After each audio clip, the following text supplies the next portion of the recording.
সবসময় আমি বলে থাকি অপারেশনে ভালো খারাপ বিষয় আছে। আপনারা আমাকে অনেকেই মনে করেন যে আসলে হয়তোবা ওনার এইখানে করানোর জন্য এগুলো বলছে হয়তোবা। তবে আপনারা যখন বিপদে পড়েন তখন এই ভাইয়ের কথা মনে করেন যে না, উনি তো বলেছিল। তো আমাদের এই বড় ভাই, ওনার সাথে যে প্রবলেমটা হয় আমি আপনার দেখাচ্ছি। আমি ওনার নামটা যথাসম্ভব হাইড করার চেষ্টা করছি। আমি আসলে সমস্যাকে প্রচার করি, লোককে না। তো বুকে দেখতেই পাচ্ছেন কাটা দাগ আছে। অপারেশন একবার করেছে, কিন্তু প্রবলেম হচ্ছে সমস্যার সমাধান এখনও হয়নি।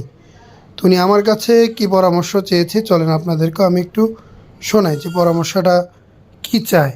তো দয়া করে কেউ ওনার নাম দেখলেও এটা নিয়ে কোনো কথা বলবেন না। আমি চেষ্টা করছি হাইড করে দেওয়ার। তো আমরা শুনি উনি কি বলে। সত্য কথা বলতে কি, আমি হোমিওপ্যাথি ওষুধ খেয়েছিলাম, কোনো পরিবর্তন বুঝিনি। পরে গোপালগঞ্জ এক ডাক্তারের সন্ধান পাইছিলাম, তখন সে বলছে সার্জারি করাবে।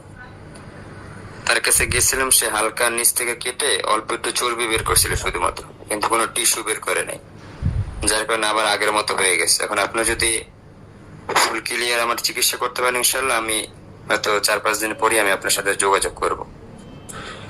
আমি ছোটখাটো একটা জব করি, আমরা গরিব ফ্যামিলির মানুষ। আমি মসজিদে চাকরি করি। এটা বিবেচনা করে আপনি দামটা বলবেন। শুনলেন আসলে ওনার বিষয়টা। তো দাম এগুলো আসলে কোনো ব্যাপার না। প্রবলেম হচ্ছে কি, উনি প্রথমত হোমিও চিকিৎসা নিছে, পরবর্তীতে লোকাল একজন ডক্টরের কাছে করছে।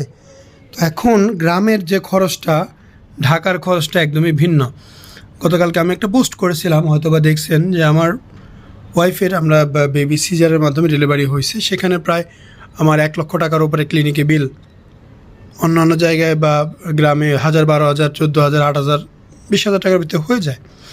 তো উনি ওইরকমই বাজেট রাখছে 10 থেকে 12,000 বা 15,000 টাকা সর্বোচ্চ। আমি আমি আপনাদের ভয়েসের মাধ্যমে শোনাচ্ছি, ওনার সাথে আমি আরও কথা বলে আপনাদের শোনাচ্ছি আর দেখাচ্ছি। তো এই বাজেটে আমাদের আসলে ওটি চার্জও ওঠে না।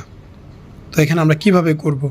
তো আমরা যে সার্ভিসটা দিব, আমাদের এইসব সার্জারিস করতে 50-55,000 টাকা অনায়াসে খরচ হবে। বাট উনি একজন ইমাম সাহেব দিতে পারবে না। এখন না দিলে একটা প্রতিষ্ঠান তার লোকসানে কোনো দিনে কোনো কাজ করতে যাইবে না। লাভ না হোক, লোকসানে তো করবে না। তো চলেন আরও কিছু শুনি, ওনার সাথে কথা বলে আপনাদের দেখাচ্ছি।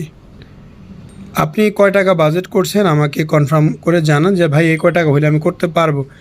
আর এবং প্রথমবার অপারেশনে আপনার কত টাকা ব্যয় হয়েছে সেটাও আমাকে একটু জানাবেন। কতদিন আগে করছেন, অজ্ঞান করে করছে কিনা সেটাও আমাকে জানান। আমি ওনার ভয়েস আসার পূর্বে আমি কিছু কথা বলেছিলাম, ভয়েসটা শুনে দেখেন বাস্তবে মিলে কিনা। যখন সার্জারি করা ছিল তখন আমাকে ফুল অবাস করেনি, অজ্ঞান করা হয়নি, শুধুমাত্র স্টোনের উপর ইঞ্জেকশন দিয়ে জায়গাটা অবাস করে সার্জারি করছি। আর আমি তাকে টাকা দিয়েছিলাম সার্জারি বাবদ 7,000 টাকা, আর ঔষধ নিয়ে মোট 11,000 টাকার মতো আমার খরচ গেছিল। আরও একটা ভয়েস দিয়েছি, আমরা শুনি। স্যার, আপনি মোট কত টাকা হলে পারবেন ঔষধ সহ? আমার 2 দিন 3 দিন 4 দিন যে কদিন থাকতে হবে। এখন বিষয়টা হচ্ছে যে আমাদের এইখানে থাকার প্রয়োজন পড়ে না, আমরা সকালে অপারেশন করে বিকালে ছেড়ে দিই। এখন আপনি যে অবস্থায় আছেন, এখানে আমাদের এইখানে অপারেশন করতে গেলে 55,000 টাকা খরচ হবে আপনার। 55,000 টাকা খরচ হবে। আপনি 7,000, 10,000 অপারেশন করছেন, যেমন টাকা পেমেন্ট করছেন তেমন সার্ভিসটাই পাইছেন। এটা বলতে আসলে কোনো সমস্যা নাই যে আপনি যেমন পেমেন্ট করছেন অমন সার্ভিস পাইছেন। আপনি 50-60,000 টাকা খরচ করলে ওই রকম সার্ভিসটাই পাইতেন। দেখা যাক উনি আরও কী ধরনের আমাকে ভয়েস দেয়। আমি আপনাদেরকে জানানোর চেষ্টা করছি, আসলে আপনারা যে যেখানে করেন আপনাদের একান্তই ব্যক্তিগত বিষয়। এখানে আমার বলার তেমন কিছু নাই, আমি কিছু বলবো না। কিন্তু এইটুকু আমি আপনাদের বলতে পারি, ভাই আমি যখন যাই বলি আমি একটু বুঝে শুনেই বলি। না, আপনার মতো রোগী আমিও ছিলাম, এই ফিল্ডে আমিও ছিলাম, আমিও ফেস করছি।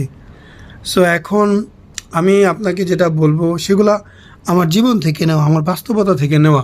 আমি আপনাকে ঠকাতে চাইবো না। আমি একটা ক্লিনিকে এখন বর্তমানে কাজ করি, কিন্তু আমি আমার এই জার্নি শুরু করেছিলাম পেশেন্ট হিসেবে, এবং আমি অলওয়েজ আপনাদের সাথে নিরপেক্ষ পেশেন্টই আছি।